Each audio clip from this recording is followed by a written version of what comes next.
Oi, gente, eu sou a Carol e eu vou falar um pouquinho dos meios de transportes entre a China e o Brasil. Existem dois meios de transportes da China para o Brasil e são eles o aéreo e o marítimo. O aéreo seria por meio de aviões cargueiros e o marítimo seria por meio de navios cargueiros. Existem esses dois tipos porque os dois existem tempos de percursos diferentes um do outro. Agora falando um pouquinho do frete desses modalidades de transporte, o aéreo ele costuma ser mais caro e nem não tanto acessível para todos, e ele é recomendado para cargas mais valiosas e com uma maior urgência de ser enviada. Agora o marítimo, ele é sim mais acessível, ele é mais barato do que o aéreo, e ele é recomendado para cargas com maior peso e maior quantidade. Agora, falando um pouquinho do tempo de percurso, que são diferentes um do outro, o aéreo, ele demora com todos os trâmites do embarque, antes do embarque, ele demora entre 7 a 12 dias. Já o marítimo, ele é mais demorado, então ele demora por meio de 45 dias, seria um mês e algumas semanas, porém ele tem o seu valor mais baixo, né, agregado. E ele tem esse período de tempo contando da saída do porto de Yiwu, da China. Bom, eu vou falar sobre as taxas de importação da China, em que elas são essenciais para regular o comércio internacional e também para a economia local e gerar receita para o governo, em que para a gente entender melhor essas taxas de importação da China, a gente tem que conhecer a estrutura dela, que é sobre o imposto de importação e as suas alíquotas, em que as alíquotas elas variam conforme tem o valor do produto. Aí você vai achar na tabela do NCM, em que ela varia de 0% a 300%. A gente tem um objetivo, que é valorizar o comércio nacional, e também isso depende de como que tá a situação do governo. E a isenção, que é a questão de fazer uma venda tipo, de pessoa jurídica para outra pessoa jurídica, sem ter a interferência de um comércio. A gente também tem as despesas aduaneiras, em que elas são tanto o custo de armazenagem até o desembarco. A gente tem o adicional do frete para renovação da marinha mercante, que é o AFRMM, em que ele é sobre o valor total do frete, que é 25%. A gente tem o IPI, que é o Imposto de Produtos Industrializados. Como já diz o nome, ele só vale sobre os produtos industrializados. Aí você tem que olhar também na tabela da Receita Federal. E varia de 0 a 300%. A gente tem o PIS e o CONFINS, em que eles são a questão da contribuição social federal, em que o PIS é 2,1% e o CONFINS ele é 9,65%. A gente tem o ICMS, que é o Imposto sobre Circulações de Mercadorias e Serviços, em que ele varia sobre para onde você vai levar o produto, então é de 7% a 22%. E a gente tem a taxa Siscomex, que ela tem um valor fixo de R$ 185, mas pode ter uma cobrança se você fizer, tipo, uma outra compra em cima dessa importação, que o valor é R$ 29,50. Aí, pra gente calcular essa taxa de imposto, a gente tem que pegar o valor do produto e fazer vezes a alíquota da taxa de importação. Aí, com esse valor, a gente vai fazer o ICMS, que você vai pegar o valor aduaneiro dele, vai pegar o imposto de importação, o PIS, o CONFINS, a taxa do valor aduaneiro da despesa, e aí o valor que dá, você vai vezes a alíquota. Aí com esse resultado, você vai pegar e vai somar com a taxa Siscomex e também com o AFRMM, que é a questão do frete, que é 25%. Eu vou falar sobre os principais documentos de importação e exportação.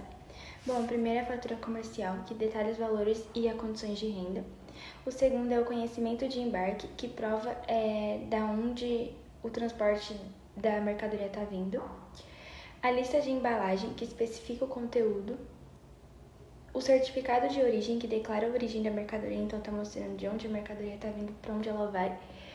A declaração de exportação e importação, que é o registro oficial da alfândega. O certificado de inspeção, que garante a conformidade sanitária. A licença de importação e exportação, que ela autoriza as transações de produtos regulados. E esses documentos, eles asseguram legal e facilitam o processo na alfândega, já que sabemos que é um processo bem complicado. Agora falando sobre o processo de embarque, que seria a exportação de produtos e serviços vindos da China, esse processo é dividido em várias etapas, sendo a primeira delas a preparação e embalagem, onde o exportador ele vai preparar a mercadoria, assegurando que ela esteja dentro das normas de segurança, qualidade e regulamentações de exportação da China. E essa embalagem ela deve também atender às exigências de transporte internacional, incluindo os critérios de segurança e de proteção ambiental. A segunda etapa do processo é a documentação, onde os documentos necessários para exportação incluem a fatura comercial com descrição, valor e origem dos produtos, o conhecimento de embarque, ou Airway Bill, que é para o transporte marítimo ou aéreo, o certificado de origem, caso exigido pelas autoridades de acordo com as preferências tarifárias, as licenças de exportação se necessárias e também os documentos de seguro se aplicáveis. A terceira etapa do processo é o despacho aduaneiro de exportação, onde o exportador ou o agente de despacho aduaneiro ele apresenta essa documentação exigida à Administração Geral da Supervisão da Qualidade, Inspeção e Quarentena ou à Aduana da China. O despacho ele vai incluir o pagamento de taxas e impostos de exportação, se forem aplicáveis no caso. A quarta etapa do processo é o transporte, onde após a liberação pela autoridade aduaneira, a mercadoria é transportada para o porto ou aeroporto de saída, onde ela vai ser embarcada. O tipo de transporte que vai ser utilizado ele vai depender do destino e da característica da carga que vai ser embarcada. A última etapa do processo de embarque é justamente a saída do país, onde a carga ela passa por inspeções de segurança e é embarcada no meio de transporte internacional.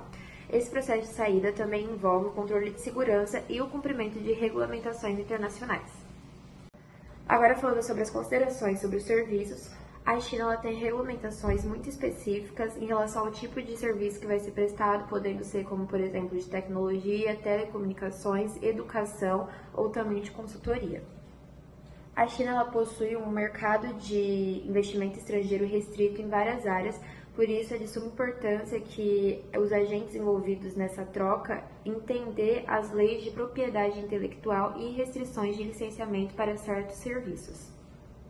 Agora, fazendo uma consideração sobre os serviços em âmbito digital, as empresas que fornecem esses serviços online ou tecnológicos devem estar cientes das leis chinesas sobre a proteção de dados e possíveis restrições de conteúdo, como, por exemplo, a censura do conteúdo digital.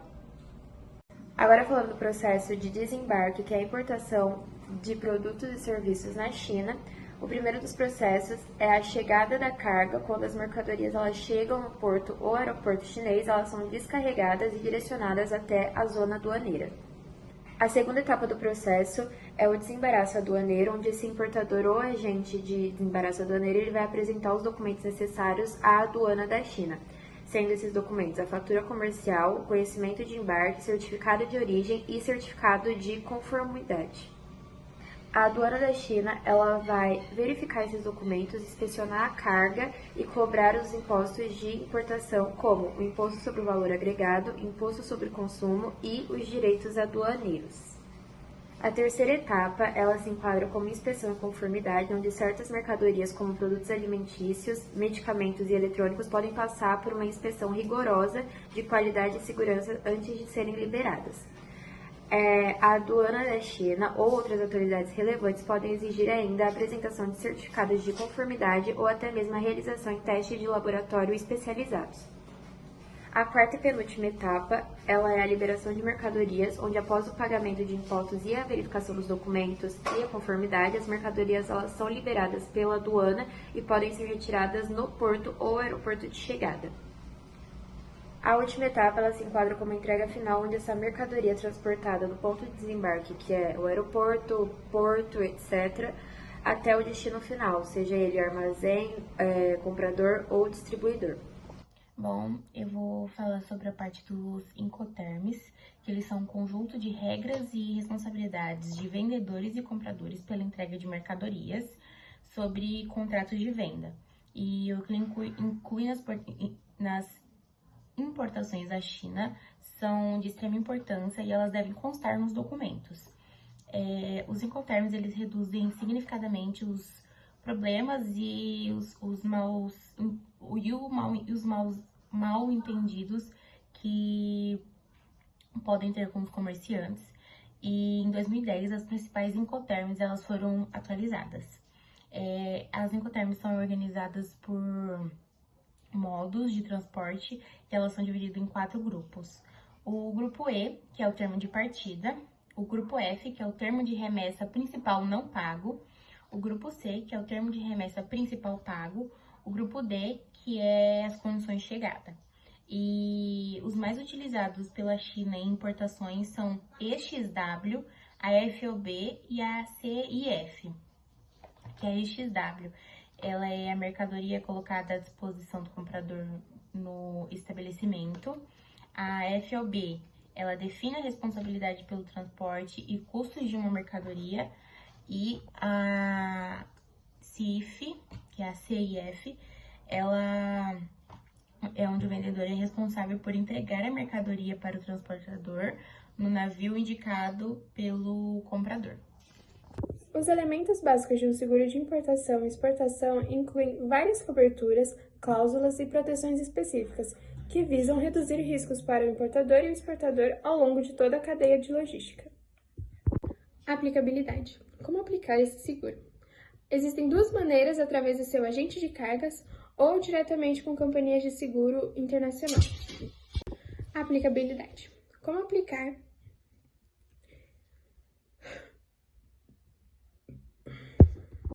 o que o seguro não cobre? Apesar das apólices do seguro terem uma cobertura bem ampla, algumas situações não estão contempladas, casos como vandalismo, guerra, materiais perigosos ou a má conduta internacional do seguro. Os tipos de seguro. Na categoria restrita C, ela fala sobre prejuízos oriundos de perdas e danos causados por meio de transporte, por exemplo, naufrágio e navios encalhados. Na categoria B, além dos casos inclusos na categoria C, também estão prejuízos ocasionados por causas naturais, por exemplo, inundações e transbordamentos. Nessa categoria também é possível adicionar um seguro contra roubo de carga.